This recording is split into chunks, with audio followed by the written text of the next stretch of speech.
Today we got on Daniel Jacobs from New York, my brother.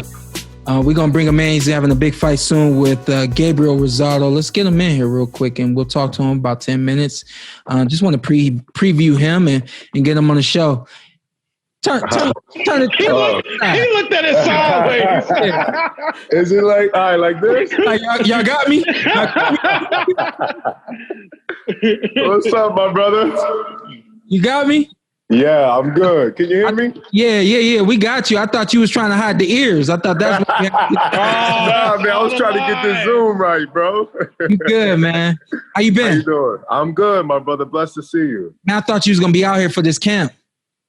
I know. I mean, it was one of those things where this pandemic is kind of crazy. I was going to go to Vegas for sure, but when I found out things was getting worse, man, I just felt safer being home with the family in Atlanta, you know? Absolutely, yeah. So you handled everything back home in Atlanta, right? Yeah, I had everything. I mean, I didn't even leave outside the gym really until Fareed got there when we started camp because everything was crazy. So I really set up shop and was training from home for a very long time. How was it bringing in sparring partners and things like that? It was cool, but, you know, my manager being as paranoid as he was, making sure everything was right. He got everyone tested. He made sure everybody was there, you know, specifically for sparring and ain't doing nothing else outside of what they need to be doing, you know? Not doing the Lou Williams, go and grab some wings. Right. hey, man, where you find Fareed at, man? That's my guy. I know he was on the Olympic team and everything. Yeah. I mean, we've known, me and Shawn have known Fareed since way back. And I think having him around just the boxing in general and being a coach for the Army team and the amateurs, me seeing him, learning how he walks, you know, he's an Instagram, social media guy. So he's always posting videos.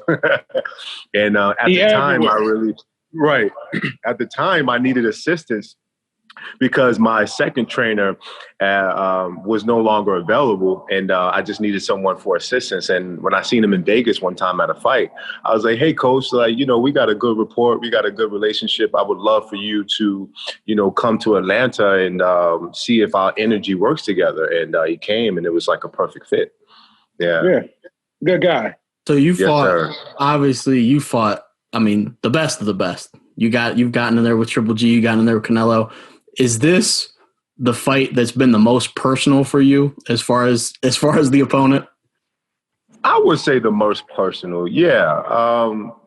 For me, I just think it's just one of those things where, I mean, boxing is my profession, it's what I do, it's not who I am. But at the same time, sometimes you have those grudge matches that you just want to kind of shut somebody up for talking smack. And 9 times out of 10, it's always either the fans or it's like boxing critics. But when it's a fighter and it's someone in your division and it's someone who you can actually shut up and, you know, make them eat their words, you want to do that. And I feel like coming out of this pandemic, he's the perfect fight for me. My second fight at super middleweight, you know, I felt like I'm acclimated, but at the same time, you know, I haven't had the best training during the pandemic, but you know, for the last 3 months, I've had an excellent camp, and me and Fareed has just been, you know, connecting. We've been learning together. We've been doing so much. So I just feel like this is my come out show, you know, and I'll be able to really display everything in my arsenal that I believe I have.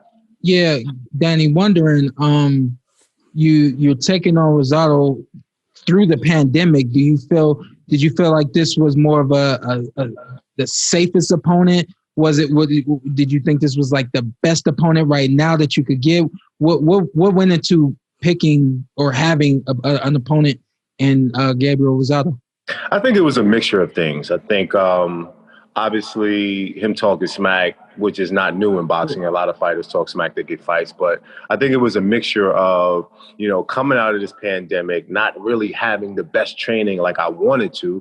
You know, I don't know everyone else's situation, and I respect everyone for coming and still getting those marquee fights, like, you know, Teofimo Lopez fought Lomachenko, and you had a lot of other top fighters fight each other coming out of this pandemic, which is very respectable. But for me, I didn't really have the best training situation. So it wasn't really a playing it safe, but it was just more so he was the guy that kind of fell in line of the opponents and the options that I had. We still had world champions as options, but I just felt like for me, this was the perfect fight because one, I can shut his mouth up. Two, I can, fully display my arsenal with this new trainer that I had. This will be our third fight together. So it's just a lot of things that kind of keyed into the factor of me taking this fight.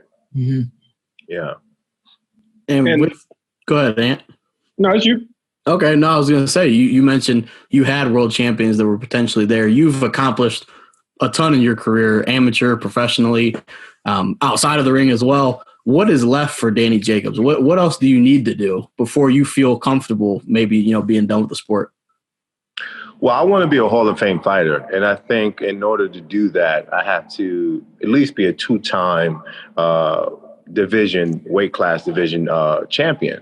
I was a two-time middleweight champion. Now coming up to super middleweight, I want to be able to be a world champion. And I think me being a world champion at the super middleweight division will, assure or at least do, more of a put me more in a position to be a Hall of Famer. That's my dream. I remember being there for the first time a couple years ago. Shawn Porter was there. A lot of other people was there. And it just drove me, excited me, and wanted me to be the best that I could be inside that ring and to capture the ultimate. A lot of people want finances. A lot of people want clout. A lot of people want to have all the belts. I mean, the belts mean a lot, but the belts to me doesn't mean everything. I think in order for me to be content with the sport, I would have to be a Hall of Famer.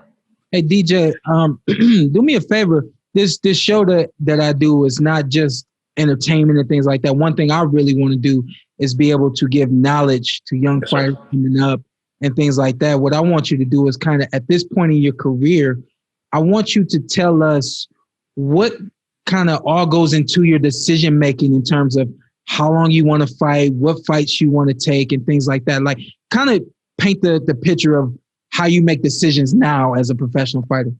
Yeah, well, I feel like now, after having the marquee fights at middleweight division, and I'm 33 now, so obviously we're stepping into that new phase or that last phase of our career where we want to pick the important fights, the fights that are going to take our legacy to the next level. Not so much just fighting just to be fighting. You also take into account that, there's young up and coming guys that have a lot to prove, that, you just want to make sure you have the specific fights that are going to do you well in your career. And I think for me, I don't think Gabriel Rosado is going to do anything. Like I said before, he's one of those stepping stones, but at the same time, it's for me to, get acclimated to the super middleweight division to be able to fight my next fight as a world championship fight. And then, there's a whole bunch of different fees from sanctions. And, a lot of when I first turned professional, I had hopes and dreams of being the undisputed middleweight, super middleweight champion. And then as I realized, it became more of a business. And so many different of these sanction fees get taken out of your purse. You realize, like, wait, I didn't know about this when I first signed up. So you take all those things into account. And it's like, how can I be the biggest star? How can I be still a Hall of Fame fighter and not have to do so much or give so much of myself? But at the same time, how could I still fulfill my dreams and be content with my career? And I just think having the right team, having the right structure, not having, money be the motivator, but having legacy be your motivation. There's a lot of things that you just grow into the sport and you don't know when you first sign up. And it just takes experience. It takes for you to have ups and downs, for you to know, just how this game goes and how to play it and not let it play you. Hey, after your battle with cancer, how did you decide not to just enjoy life, live life, instead get back into the game? Instead of just going off, living your life, being happy. I have a grandmother, like 80-some years old. She beat cancer, and she's all about telling me, enjoy your life. You never know. Like, I've been through a lot. Like, people gave up on me, but I didn't give up on myself. Yes, sir. So her thing is just live your life, enjoy it. You never know. Well, I think for me, it was at that time, too, being 22, 23 years old. I think it was important for me to be able to take my life and my destiny in my own hands and not have a doctor, not have, my circumstances dictate that. I just think, yeah, I was fortunate to live, and I'm super grateful to have a second chance at life. But I just couldn't fully be content with that. I think in order for me to be able to live with myself and to be ultimately happy is to do what I love to do, which was box. You know, the doctor's orders was to stay out of the gym, you know, stay away from boxing. You know, you're going to get hurt. This is not for you. You got to find another career. But the first thing I did when I stepped out of the hospital, you know, was a week later, go to the boxing gym. So this was my happiness. And I think in order for one to be ultimately happy, you have to fight for, or you have to be in the pursuit of happiness. And that's what was my mentality.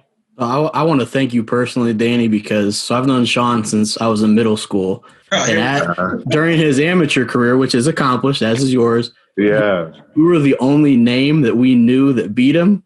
So we could always use you as like he'd say something big, don't make us call Danny Jacobs, because you were the only name. What do you remember about those fights with Shawn back in the amateurs? I tell Shawn every time I see him, like the one thing I remember about Shawn was the face that he made. I mean, we fought like 7 times, right?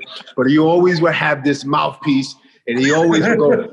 So it's like this image that I have of him just throwing that jab and like a bully, man. Shawn was a straight bully. Like if you see now, but think about him now as a middleweight in the amateurs. Like he was strong, he was fast, he had angles. But it always felt like, man, he was like a football player, the way he was able to move fighters. And, man, it was an experience, man. Sometimes in the amateurs, too, I remember telling myself, why the hell don't this guy play football instead of trying to juggle the two, bro? Just stick with football and leave me the hell alone. But we had some great memories, man. Yeah, man. That's so funny, man. Because of you, I hated a whole state for like half my life. I just stopped hating New York. Region 1. I hated Region 1, and it's because of you. So I'll tell a quick story real quick, and then we'll probably let you go in just a second. But I won the National Silver Gloves when I was 14. Yeah, I was coming back the next year, and I just knew I was going to win the Silver Gloves. Yeah. So how old were you when you started boxing? Bro, so when I went to the Silver Gloves, and I hate to give it to you, but this is I know.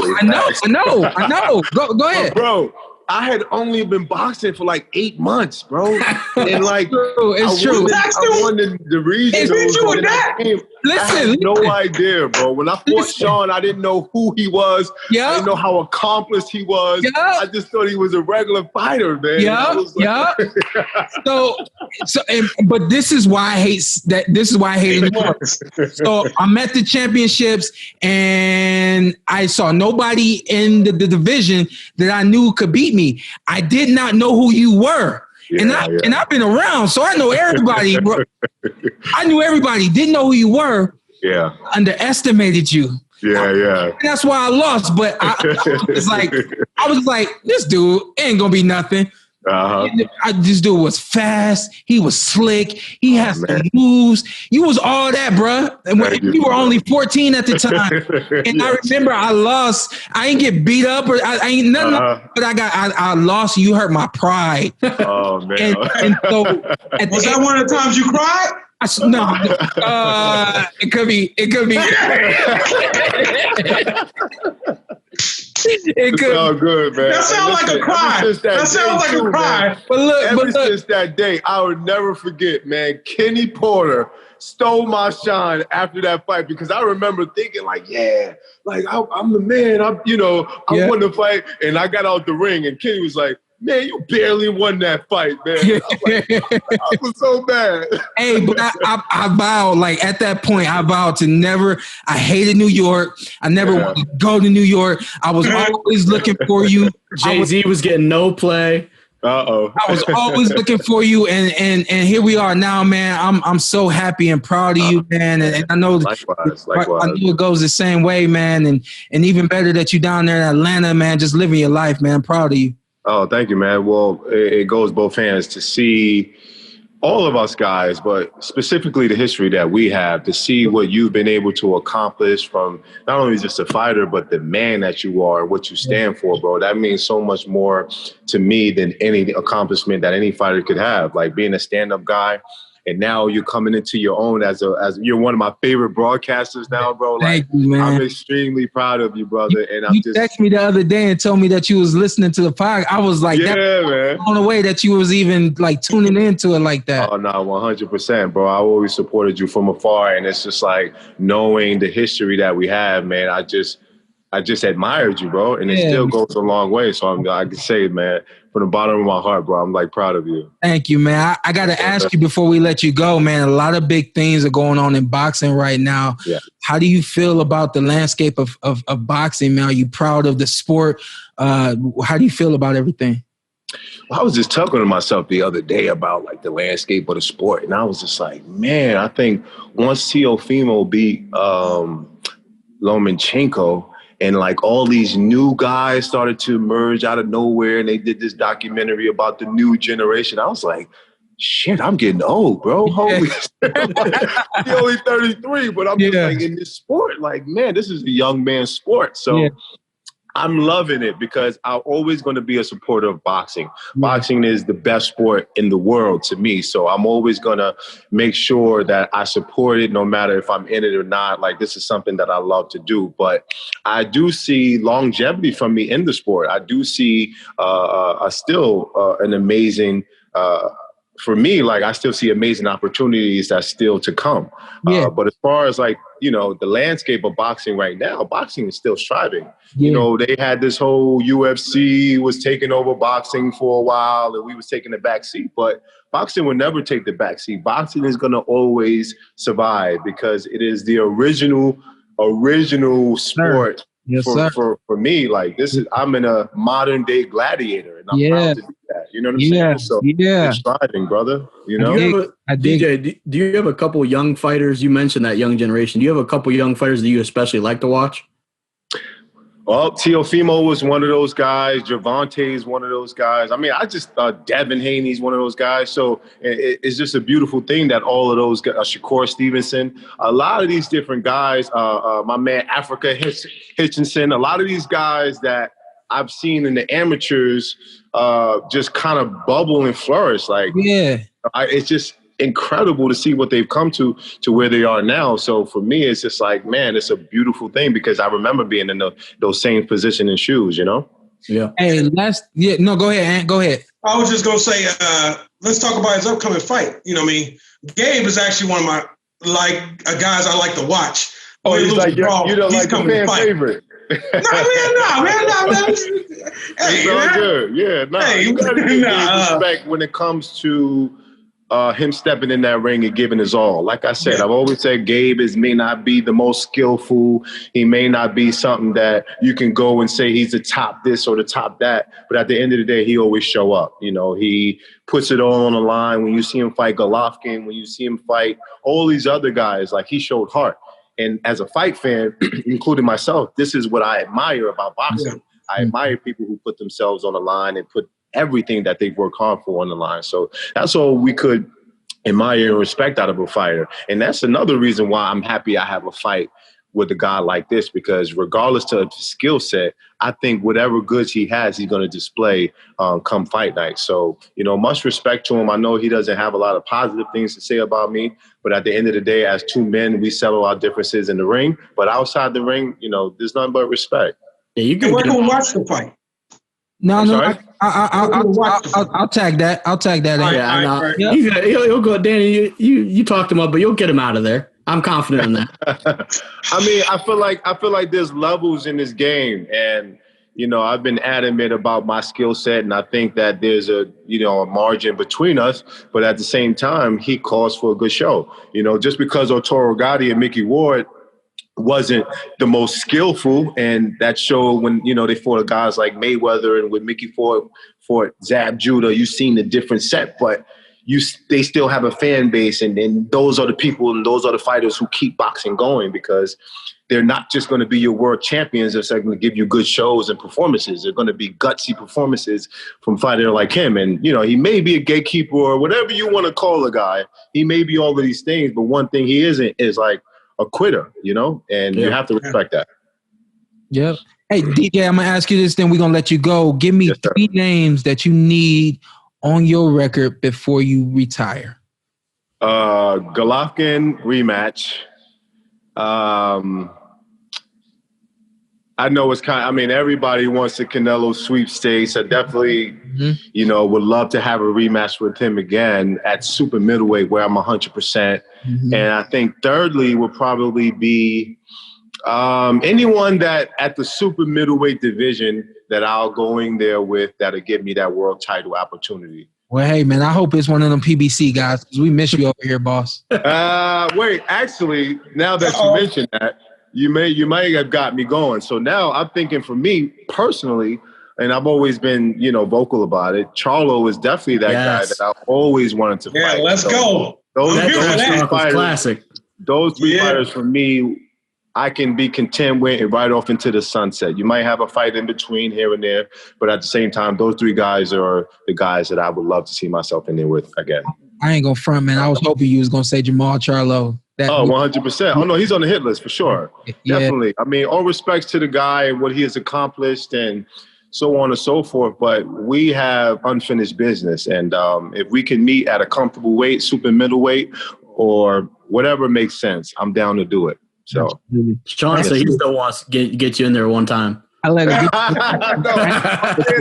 I'm staying away from Shawn. Shawn, stay out there. You stay down there. I stay where I'm at. You stay where you at. How about right. All right, now, man. God bless you, man. Likewise, my brother.